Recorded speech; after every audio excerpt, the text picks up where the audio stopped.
Hi, everybody. How are you today? This is Mark Chaffardini. Thank you very much for coming back to the Go See Talk Podcast Experience.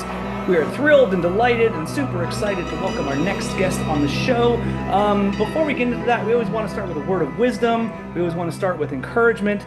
And I think that we like to, quote the greats here.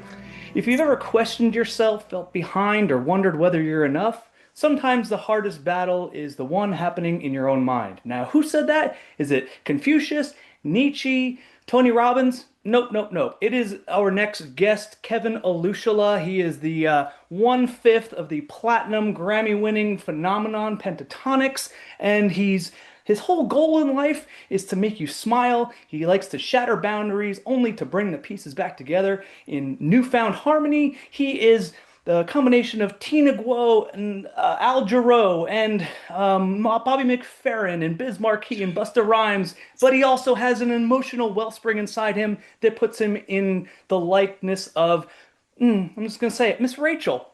So Kevin, it is such a joy to have you on the show. How are things in your world? First of all, that is the most amazing intro anybody has ever given me. So I just want to say props to that. Thank you very, very much. I appreciate that. Man, I am doing so well. We just had my daughter's fifth birthday. And that was so fun. It was Barbie themed. She had all her best friends. Barbie made her and her friends do a fashion show. So she was having her most just Barbie themed strut as she was walking through that fashion show. And my son Christian was just saying, like, I just want to eat cupcakes. He didn't care one bit. He's like, where's mom and where's my cupcakes? So we had a blast, man. And I'm just so grateful because family is the thing that keeps me rooted as I make music and do such, fun, incredible projects. But it always roots me to come back home where my family loves me, not because of what I do, but because of who I am. And that is the takeaway right here. It's all what's inside and how much you put out into the world because it's about giving and not getting. But props to you for having such an emotional positivity, the aura that just emanates from you. And I'm sure your kids are just loving life. 5-year-old birthday party. I remember when my daughter was 5, it was actually during the pandemic, so we had to pivot and not do our birthday plans leaving the state. We had to stay here in Texas and just made the most of it. But I think at 5 is really when the kids start to remember things and just really, it really life grabs a hold of them.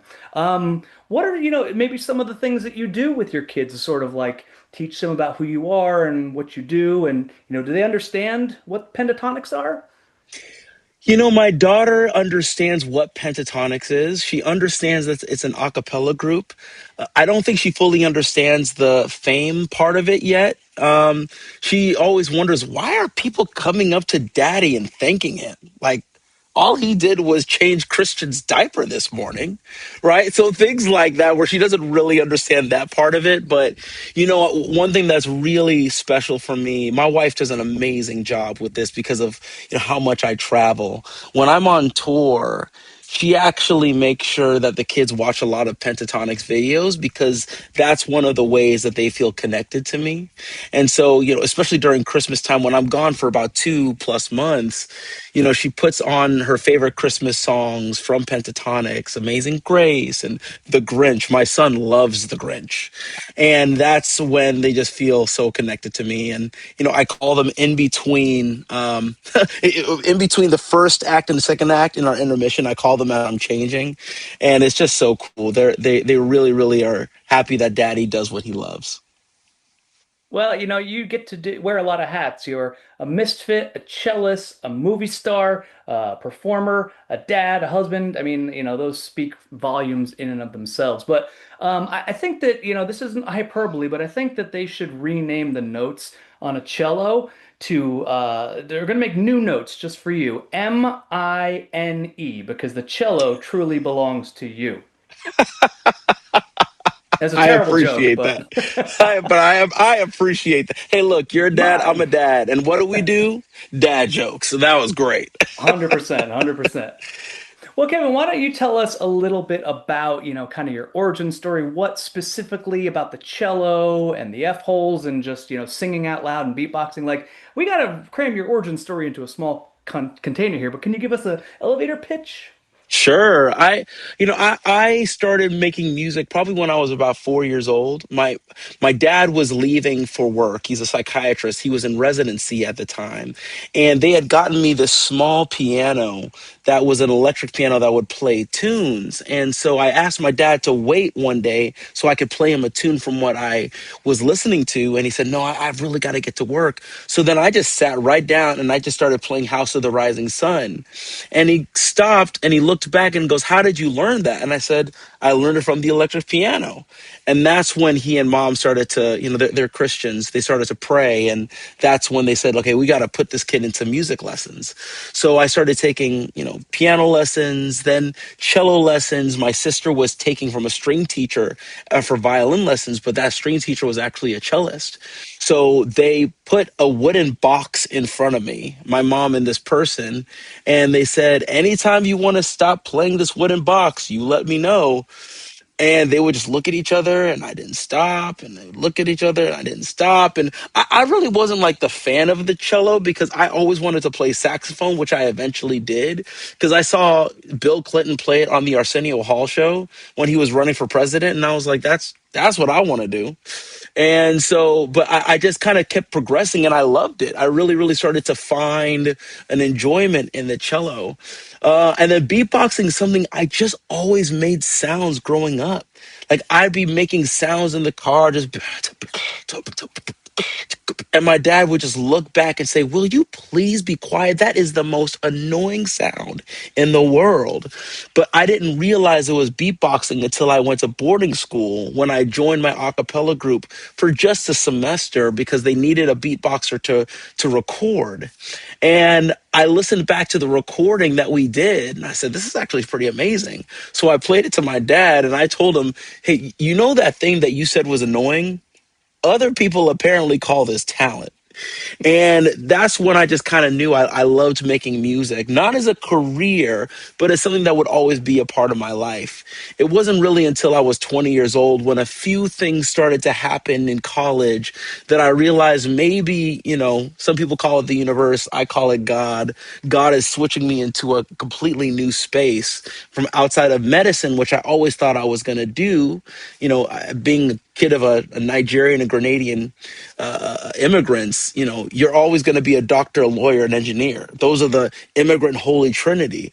But I realized that I felt like God was just kind of moving me into a new path into music. So I just stepped in it and tried it. And I didn't know it was going to lead me to everything I'm doing now. Literally had absolutely no idea. Had no plans for this. Had no plans to be in a famous a cappella group. Had no plans of taking the cello and doing what I do with it now. But, I've had a really, really fun time on this journey, just finding out who I really am.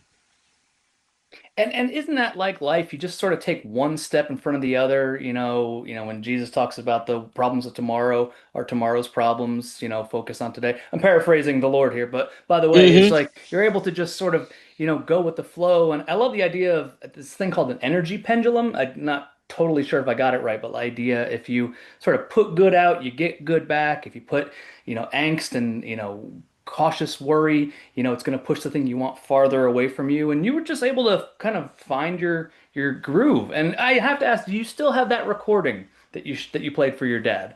Is that still on like a dub tape or something? It's probably in maybe my parents' house somewhere. I would honestly have to ask them. It might be on Spotify. I think it was York. It was called the Yorkies. That was the a cappella group at my boarding school called Phillips Academy in Andover, Mass. And the Yorkies had, I think it was called XXXY, something like that. I'd have to find it. But yeah, it was such a long time ago. I would love to see, like when parents are proud of their kids' art, they put it on the fridge. I'd love to see a cassette tape, you know, magnetized to the fridge. You're like, my kid did this. My little artist did this. So. For sure. That's funny. Well, the little segue we're going to take here is to the land of sabers and ships and pirates. I'd like to talk about the work you did with Henry Jackman on the Bluff and talk about a match made in heaven. Because I think that Oh. when you want, the the list of action guys is very short, and there's a usual suspect roster. But then when you have sort of like your long cello draws and the acoustics that you bring to it, it's like you almost emulate, squeaky timbers, and just it really puts you in the world acoustically. So let's go to the very beginning. How did you get involved? Oh man, that's such a great question, and kudos to Henry Jackman and Matt Justman in terms of just how broad and how unique the way they think about making music and how they think about bringing people in. You know, Matt Justman, which is it's Henry Jackman's right hand man. I knew him probably early in my career, 2013, when originally he had tapped me for a movie that Nate Parker was doing. It was going to be called Birth of a Nation, but I don't think anything happened with that. But we always stayed in touch. And Henry apparently was, obviously doing the bluff. And he said, I need something crazy. I need like an instrumentalist that does things outside of the box. And he said, I really want to make UK jungle beat on a cello. And he's like, do you know anybody that would do that? And so Matt goes, I only know one person that I think would even touch something like this. So Matt emailed me 2024, and he asked me about meeting Henry Jackman for this Russo brothers film. And I was like, I'm intrigued, I'm interested. And then he calls me, he says literally that phrase, I need somebody to make cello jungle beat. And I'm like, I don't even know what that is. Like what is that? So he sent me some recordings of what he used to listen to as a kid, and I'm like, this is crazy. Like the types of beats, the angst, the fast rhythms. I was like, I have got to figure out how to do this. So he said, well, just come to the studio for a day and we'll just make stuff. And I said, 100%. That's my favorite type of thing, where there's no real full idea laid out. We're just creating.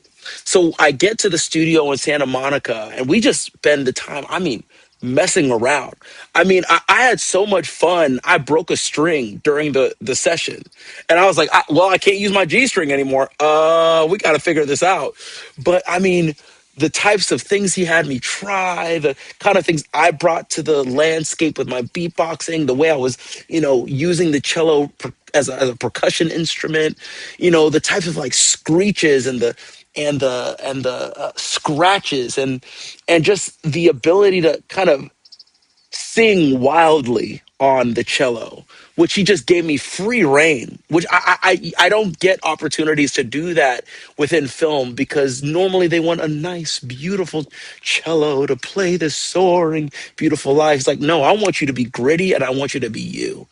And so he and I just went back and forth that whole day making a lot of things. And then I left. And honestly, I didn't think anything was truly going to come from it. I didn't know if he was going to actually use any of it. It could have been just an experiment that he thought, cool, I tried that. It helps me on my path. Get to, a couple of weeks before the release is happening, and I get this email from Matt saying, hey, you're gonna be on the soundtrack. And I was like, oh, cool. So I just thought maybe he took one of my lines and made it, for one of the tracks. And then he sent me the whole wave of the master of the whole album. And I go, wait a second, I'm on this whole thing. And I was like, I didn't know that this one session, he could take it and make something so magnificent from it. And I was just blown away and just truly honored that they thought so much of, not even so much about my musicianship, but what I could do lended itself so well to the movie project. So I'm honestly honored. I'm humbled. I'm grateful. And this is a major motion picture film. To have that under my belt is something I never really thought would be possible for me because of just the way that I play. So it's cool to know that they made space for me, and I'm appreciative of them. And yeah, I think, when you say Russo, Jackman, Amazon Prime, it's like it's tough to get higher on the pyramid than that. So you're, walking amongst titans. And I'm glad you mentioned how gritty and grungy it was, because the first thing I thought, first I watched the trailer, which I don't usually do. But when Bloody Mary hits that knife in the back of the hamstring, I was like, Ooh, that's we're off to the races. This is a different sort of story, and so I could see how the music really had to walk toe to toe with that. It was like my exact notes are, searching for gold. I think that's probably my favorite track, but it's an unrelenting assault on your senses, long draws, sonic slices, and a cornucopia of chaos. So, Yeah, way to exactly. throw your spice in the mix there, Kevin. You're so kind. That's honestly kind of what it felt like. I mean, it was cool. I love, you know, music outside of classical music. And so I love being able to use effects and multi-effect processing. And so the fact that he's like, yo, can I put overdrive on your cello? I'm like, if you don't, I will be sad. Are you serious? Like, overdrive that thing, put decapitator on that thing. Like, let's put on some plugins and really make it, go somewhere. And he really, that's just the kind of composer Henry is. He really thinks, I mean, way outside the box. Like, if this is the box, it's not like, oh, just try a little something left field. He's like, no, I'm taking the box, throwing it away, and creating my own. And those are my composers. Those are my people for sure. And he really did that with this film. Yeah, I think my favorite of Henry's has to be Wreck-It Ralph, and I think it's because it is such a it's tied to the universe it's in. To quote the words when we talked, he's like, it's bleepy. It's very bleepy, but it's also just like it's so melodic and has a lot of passion for what you wouldn't think it would have more than two-dimensional depth. But I love there's a what is it? The track. Okay, so a name from the past. I mean, all I have is just one word: remarkable. Like it's beautiful, bold, moving, and melodic, and I think that also it's a nice juxtaposition between breaking the G string or the MINE strings for you, and then just having like something of a beautiful renaissance. So I like the dichotomy or duality that this afforded you to do. No, I appreciate that. I think that's the cool thing about Henry in terms of the way he thinks. Like, of course, he creates his own box, but he still understands that people still have to have something that they can hold on to. So even if we go back, for example, to Bloody Bay, right? The one where you said the knife back and all that stuff. When you go back to Bloody Bay, there's still a motif like don't don't like there's still something that you can listen to as a motif and hold on to and he balances that so well within the chaos. And so yeah, it was so fun to figure out that balance with him. Well, the world of being a player, stage performer, live musician, is there a line in the sand that, the things that you do in the studio, sometimes you have difficulty replicating on a stage, or you might have to try a different approach? Do things like that, you face those challenges? Yeah, I mean, I think within Pentatonics and my solo career, I think we've thought through that. When we started off, especially as an a cappella group of Pentatonics, we did everything live. Or if we were doing our first records, for example, we would always make sure it could be replicated live, always. And now, we've been in this business now, it'll be 15 years this year come June. And we're just like, we want to play, we want to experiment, we want to try other things that are outside of just the live space and see, is there some way where we kind of record more, try more things, more choirs, even instrumentation, and move from just an a cappella group into maybe more of a vocal group that has a cappella roots.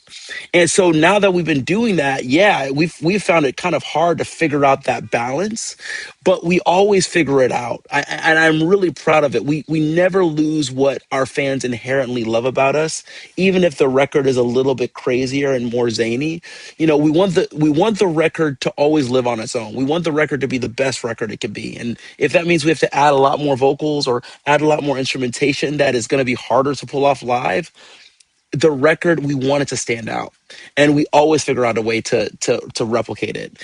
And then in my solo work, thankfully I don't necessarily have those limitations in terms of a cappella or not. I've been having a lot of fun trying to figure out how to translate my first record, into a live space. And I just actually did a short solo tour. This is really, really exciting. I did it with this group called Black Violin. They're a hip hop violin duo. And it was so cool to know that at the end of this, as a as an opener, I was able to get a standing ovation, which just does not happen. So, I'm figuring it out how to translate my solo work live as well. I imagine it's got to be tough, but I figure if there's somebody that can figure it out, it's a misfit like you who just doesn't confine to any boxes, and a lot like Henry will throw it out just to make the best music. This is a terrible joke, but what I have to ask is, of the three Grammys, do you pass it around like the Stanley Cup? Does everybody get it for a week or a month? Because I think the solution is you need two more Grammys. So that's coming, or your next two albums. That way everybody gets a Grammy and your mantle is not missing a centerpiece. That is so funny. Thankfully, we all each get our own Grammy. So we don't have to fight over it. No person has to, hoard it for 1 week. The other person's asking, yo, where's the Grammy? I want to use that. I got friends coming over and I want to showcase it to them. None of that has to be talked about because each one of us has our own. Okay. Well, thank you for pulling back the curtain on that, and Of it's course. rightly so that you each get that hunk of metal for your You're so kind. enormous contributions. Well, there's a couple other things I want to talk to you about, and it's really I saw you on the Jennifer Hudson show, and you were showcasing your abilities and kind of like how you step one, step two, level one, level two. Is there still things that sort of seem outside of your reach? It seems like whenever you watch a Mm. kid on YouTube, they are, it seems like they're talking out of their ear or something like that, or making a voice, from their toes.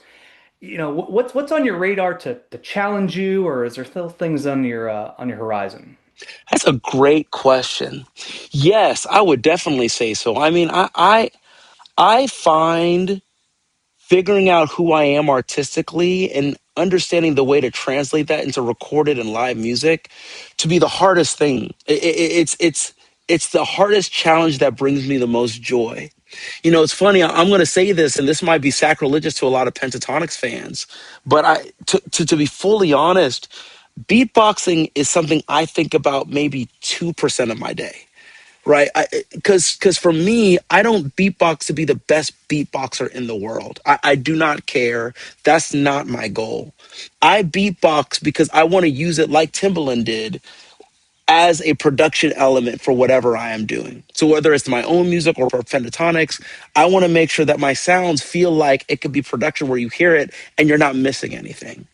So because I feel like I do that well, it's the other things where I think about how do I make records that really touch people in a way that feels like me and doesn't feel like anybody else.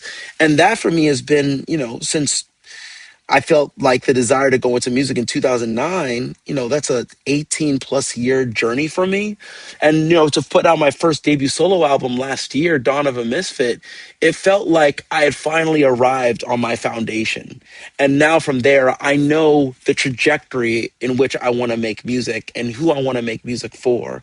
But now it's just figuring out the breadth and the plethora of stories that I can talk about on that foundation. So I'm excited. I'm really, really excited. And it's the challenge that I feel like is a never ending conundrum that excites me. Well, we love your work. We love your words. We love anybody who uses plethora, but I think it's brilliant that you use so you're using beatboxing like as Tabasco. It's a seasoning, it's Yes. an additive, it is not the ingredient. So that's perfect. Um, Yeah, and I'd say, somebody who really, really inspired me about this was Sting.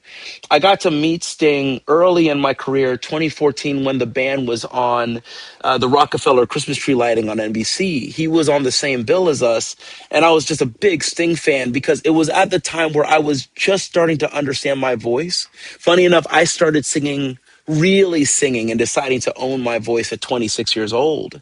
So I was so new to this and didn't feel like I liked my voice, didn't understand what it did. And I sat with him and I said, how did you figure this out? Like your voice is so unique. And he said this that translates into this whole beatboxing as Tabasco element. He said, I don't sing like your bandmates. I don't sing like them. I can't run like them. I just know what I do. And I sing the way I sing. And I write songs that only I can sing. And I create production around it that only I can produce. And that is what creates the tapestry that I use to create my masterpiece. And when he said that, it made me realize it's not about being the biggest master of every single thing that you do. Not to say you don't want to master it, but it's to be the master of who you are and understand how each part of what you do adds to the tapestry that creates your masterpiece. For me, beatboxing is just like you said, it's an element. It's not that I'm trying to do the craziest sounds to make you feel so impressed with my beatboxing. If it fits in an impressive way that adds to the art that I'm trying to speak artistically within the context of the classical and the hip hop and the modern genres and the vocal and the story I'm trying to tell, then it's useful to me. If it doesn't work in that, then I don't need it. And that's okay too. Because at the end of the day, it's about what's the most effective way to speak my message to the one I'm wanting to say this to.